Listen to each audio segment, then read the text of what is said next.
এটা তো আপনারা আমাকে থেকে আরো সে জার্নালিজমে আপনারা আমাকে একটা খবর দেন, আমরা তাকে গ্রেপ্তার করি। আপনারা এগুলো বহু লোক আছে, আমাদের দায়িত্ব তাদের গ্রেপ্তার করা, আপনাদের দায়িত্ব আমাদের ইনফরমেশন দেওয়া। যার জন্য আমাদের আজকের এখানে আয়োজন, সেই মুগ্ধকে আমার মনে হয় আপনাদের কারো কাছে পরিচয় করিয়ে দেওয়ার কোনো দরকার নেই। আপনারা সবাই তারা চিনেন, তার কন্ট্রিবিউশন এই দেশের জন্য আপনারা সবাই সবসময় মনে রাখবেন। তার এই স্মৃতির জন্য আমাদের এই এপিবিএন ব্যাটালিয়নের এলাকায় তার একটা অফিস, যে অফিসে বসে তিনি অফিস করতেন, ওইটার কাজকে উদ্বোধন করা হলো এবং তার নামে এই স্কুলে একটা গেট প্রতিষ্ঠা করা হলো। আপনারা সবাই মুগ্ধর জন্য দোয়া করবেন, আল্লাহ যেন ব্যস্ত নসিব করে। এরা কিন্তু সবাই শহীদের মর্যাদা পেয়েছে, এরা কিন্তু সবাই শহীদ হয়েছে।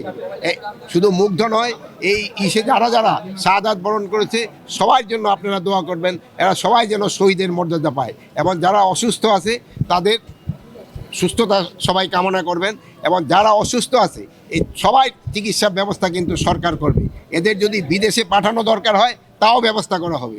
এটার জন্য কোনো কিছুতে কোনো রকম কার্পণ্য করা হবে না। বিদেশ থেকে ডাক্তার আনা হবে, তারাও যদি কেউ সাজেস্ট করে যে এই এদের কাউকে বিদেশে নিয়ে যাওয়া দরকার, তাকে বিদেশে নিয়ে যাওয়া হবে। স্যার, সাম্প্রতিক সময়ে আমরা দেখছি যে বিভিন্ন গণমাধ্যমে খবর আসছে যে সরকারের শীর্ষ পর্যায়ে, বিগত সরকারের শীর্ষ পর্যায়ের বিভিন্ন নেতা এবং আইনশৃঙ্খলা রক্ষাকারী বাহিনীর বিভিন্ন সদস্য দেশ ছেড়ে পালিয়ে যাচ্ছে। তো আপনারা বর্ডারে কতটুকু নিরাপত্তা ব্যবস্থা জোরদার করছেন, বা এরা কীভাবে যাচ্ছে?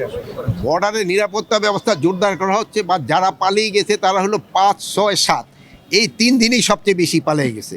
এখন কিন্তু পালানোটা তাদের জন্য বেশ দূর হয়ে গেছে।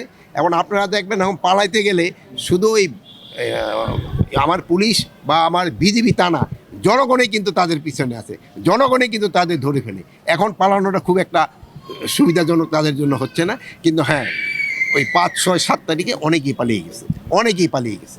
স্যার, আরেকটা জিনিস আপনি বিভিন্ন সময় বলেছেন যে রাজধানীতে যেসব, বা রাজধানী সহ সারা দেশে যেসব মামলা হচ্ছে তার মধ্যে অনেককেই আসলে ভুয়াভাবে আসামি করা হচ্ছে, বিভিন্ন ব্যবসায়ী, বা তাদের হয়রানি করা হবে না। তো এই ব্যাপারে স্যার আপনার কোনো মেসেজ আবার আছে?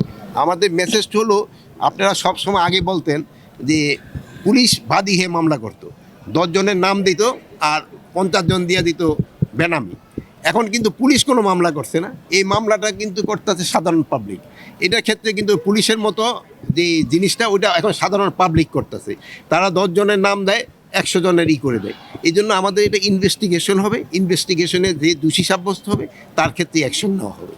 মাননীয় উপদেষ্টা, আমার একটা প্রশ্ন আছে যে ওবায়দুল কাদের স্বরাষ্ট্রমন্ত্রী সহ অনেক যারা দাপটশালী মন্ত্রী রয়েছিলেন সাবেক, তাদের বিরুদ্ধে অনেক মামলা আছে, তারা আসলে এখন কোথায় আছে? তাদেরকে আপনারা গ্রেপ্তার কেন করতে পারছেন না? এটা তো আপনারা আমাকে থেকে আরো সে জার্নালিজমে আপনারা আমাকে একটা খবর দেন, আমরা তাকে গ্রেপ্তার করি। আপনারা এগুলো বহু লোক আছে, আমাদের দায়িত্ব তাদের গ্রেপ্তার করা, আপনাদের দায়িত্ব আমাদের ইনফরমেশন দেওয়া। এতগুলো গোয়েন্দা সংস্থা আপনারা আমরা গোয়েন্দা সংস্থা কাজ করছে, আপনারাও তো অনেক সময় এই জার্নালিজম করেন না, ওই যে এটা কি বলে জানি, ইনভেস্টিগেশন জার্নালিজম, ওটাও করবেন।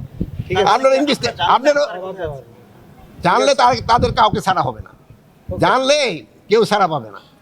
আপনারা ইনভেস্টিগেশন জার্নালিজম করেন, আপনারা কাইন্ডলি আমাদের দিয়ে একটা ইনফরমেশন দেন। আপনার যদি এই জন্য যদি আপনাদের কিছু খরচ হয়, আমরা ওইটাও বিয়ার করবো। ঠিক আছে, থ্যাংক ইউ স্যার।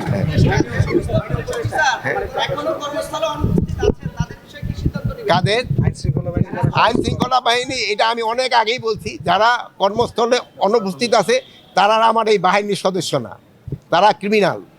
তাদের যে কোনো জায়গায় পাওয়া যাবে আমরা ধরে দিবে, আপনারাও তাকে ধরে দিয়ে। আচ্ছা।